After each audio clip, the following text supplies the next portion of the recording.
아모스 5장을 보겠습니다. 1절에서 3절까지 함께 읽겠습니다. 이스라엘 족속아, 내가 너에게 대하여 애가로 지은 이 말을 들으라.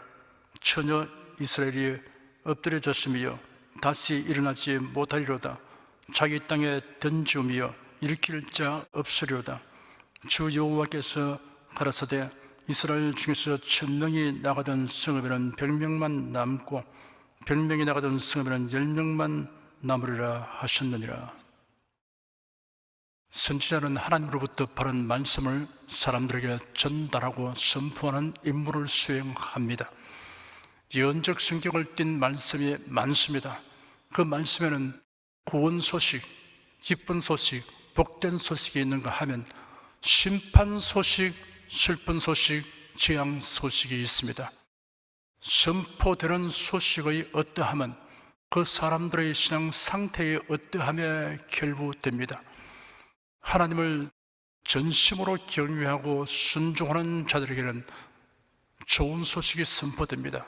반면에 하나님의 뜻을 거슬러 행하는 자들에게는 나쁜 소식이 선포됩니다. 아모스 선지자가 활동하던 시대에 이스라엘 나라는 신앙 상태가 타락증에 있었습니다. 그들의 신앙 행위는 인본주의와 자기중심으로 치우쳤습니다. 그래야 하나님과 우상을 겸하여 섬기며 본질이 제외된 형식만 있었습니다. 지금이라도 회개하라는 하나님의 말씀이 아모스 선지자를 통하여 거듭하여 선포되었지만 왕과 백성들은 무시했습니다. 그러므로 하나님의 징벌에 관한 선포가 거듭되었습니다. 선지자는 매우 구체적이고 슬픈 노래로 예언하였습니다. 처녀 이스라엘이 엎드려졌으며 다시 일어나지 못하리로다. 자기 땅에 던지며 일으킬 자 없으리로다 하였습니다. 처녀 이스라엘이란 정복당한 적이 없는 이스라엘, 번영하고 강성한 이스라엘을 의미합니다.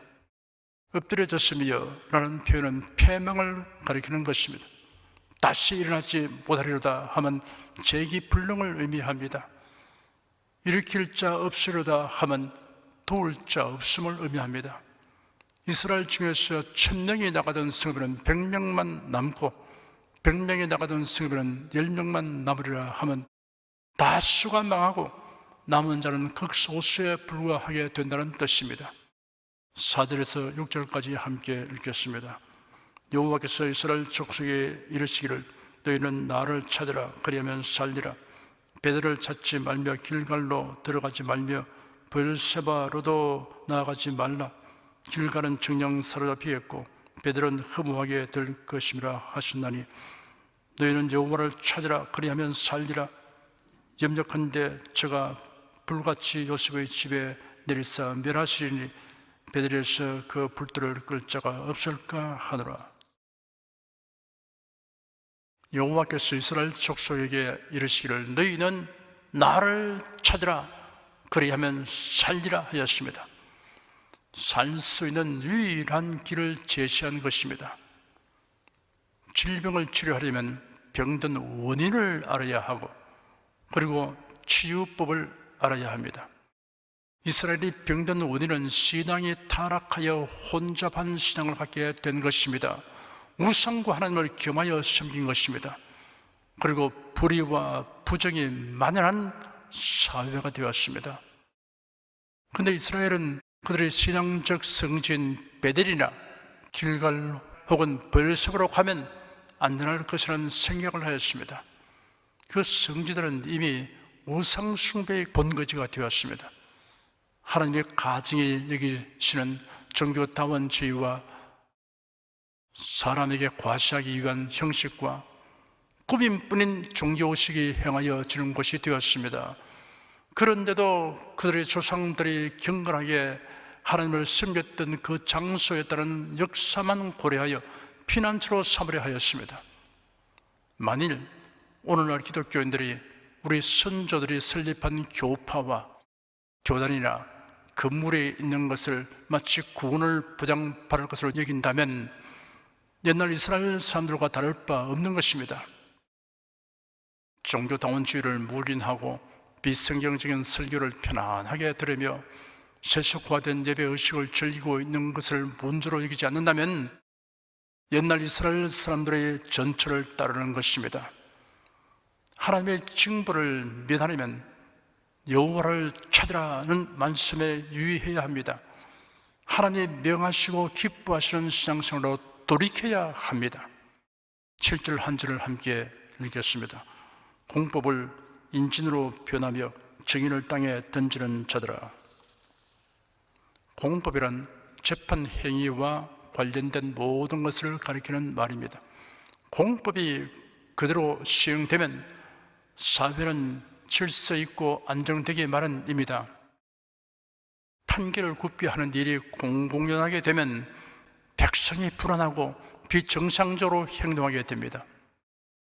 인지는 선독초입니다. 독약으로 사용됩니다. 공법이 그릇되게 행하였지만 백성들을 죽이는 법이 됩니다. 정의를 땅에 던지는 자들이란 정의를 쓸모없는 것으로 취급하는 자들이라는 뜻으로 공법과 정의는 같은 성격을 가진 것입니다. 8절, 9절, 2절을 함께 읽겠습니다. 묘성과 삼성을 만드시며 사망의 그늘로 아침이 되게 하시며 백주로 어두운 밤이 되게 하시며 바닷물을 불러 지면에 쏘시는 자를 찾으라. 그 이름이 여호와시니라. 저가 강한 자에게 후련히 패망이 임하게 하신 즉 그 패망이 산성에 미치느니라. 너희는 나를 찾으라 그리하면 살리라 하신 분은 하나님이십니다. 하나님은 묘성과 삼성을 만드셨습니다. 별들, 즉 우주를 만드신 창조주이십니다. 사망의 그늘로 아침이 되게 하시며 백주로 어두운 밤이 되게 하십니다. 천체의 운행과 밤낮과 계절의 변화를 주관하시는 분이십니다. 바닷물을 불러 지면에 쏟아지게 하십니다. 바닷물이 증발하여 구름이 되어 지면에 비를 내리게 하여 모든 생명체가 살아갈 수 있도록 하십니다. 피조물을 조물주처럼 섬기며 여러 신들이 자연 현상을 주관하는 것으로 여겨서 이방인들을 본받아 온갖 신을 겸하여 섬기는 이스라엘 사람들이 그런 허망한 생각을 버리도록 각성케 하시는 말씀입니다. 10절, 11절 두 절을 함께 읽겠습니다. 무리가 성문에서 책망하는 자를 미워하며 정직히 말하는 자를 싫어하는도다.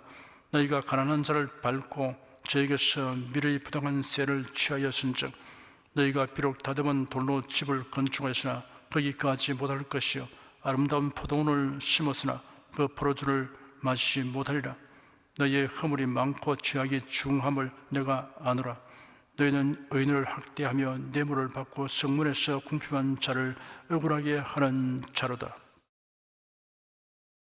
폐역무동한 사회의 실상을 지적하였습니다. 바른 말을 하는 자를 배척하고 학대하고 부정부패를 공공연하게 행하여 불법과 불의로 치부하여도 하나님께서 이들이 그 모든 것을 제대로 누리지 못하도록 징벌하신다고 하였습니다. 13절, 14절 두 절을 함께 읽겠습니다. 그러므로 이런 때 지혜자가 잠잠하나니 이는 악한 때임이니라. 너희는 살기 위하여 선을 구하고 악을 구하지 말지어다. 만군의 하나님 여호와께서 너희의 말과 같이 너희와 함께 하시리라. 이렇게 나라의 불법과 부정이 판치는 데에도 사회의 지혜자인 원로들이 침묵하고 있으면 악한 자들이 기세등등하게 됩니다. 지혜자들이 말하지 못하도록 억압을 당하기 때문이기도 합니다. 그러나 살기 원하는 자는 악에 구하거나 타협하지 말라고 하였습니다. 타락한 사회에서도 하나님과 바른 관계를 가지며 신본주의로 살면 자신들이 선민이라고 말한 것과 같이 하나님이 함께하여 주신다고 하였습니다. 계속하여 회개를 촉구하였습니다. 15절, 16절 두 절을 함께 읽겠습니다. 너희는 악을 미워하고 선을 사랑하며 성문에서 공의를 세울지어다. 만군의 하나님 여호와께서 혹시 요셉의 남은 자를 긍휼히 여기시리라. 그러므로 주 만군의 하나님 여호와께서 말씀하시기를 사람이 모든 광장에서 울겠고 모든 거리에서 오호라 오호라 하겠으며 농부를 부르다가 애곡하게 하며 울음꾼을 부르다가 울게 할 것이며 하나님의 심판으로 인하여 멸망이 이르게 되면 광장과 거리는 통곡과 탄식의 소리로 가득 차게 되며 도시나 농촌이나 예배가 없다고 하였습니다. 17절 한 절을 함께 읽겠습니다. 모든 포도원에서도 울리니 이는 내가 내 가운데로 지나갈 것이니라. 이는 여호와의 말씀이니라. 하나님의 지나가심은 하나님을 거역하는 자들에게는 심판을 의미합니다. 옛날 애굽에 심판이 내릴 때 관하여 기록되기를 내가 그 밤에 애굽 땅에 두루 다니며 사람과 짐승을 물어하고 애굽 나라 가운데 체험낭서를 다 치고 애굽의 모든 신에게 벌을 내리라. 나는 여호와로라. 여호와께서 애굽 사람을 치러 두루 다니실 때 문인망과 좌우 슬주의 피를 보시면 그 문을 넘으시고 멸하는 자로 너희 집에 들어가서 너희를 치지 못하게 하실 것이니라 였습니다. 예수께서 세상에 오셔서 두루 다니셨습니다. 그와 같이 두루 다니시면 가르치시고 치료하시기 위해서였습니다.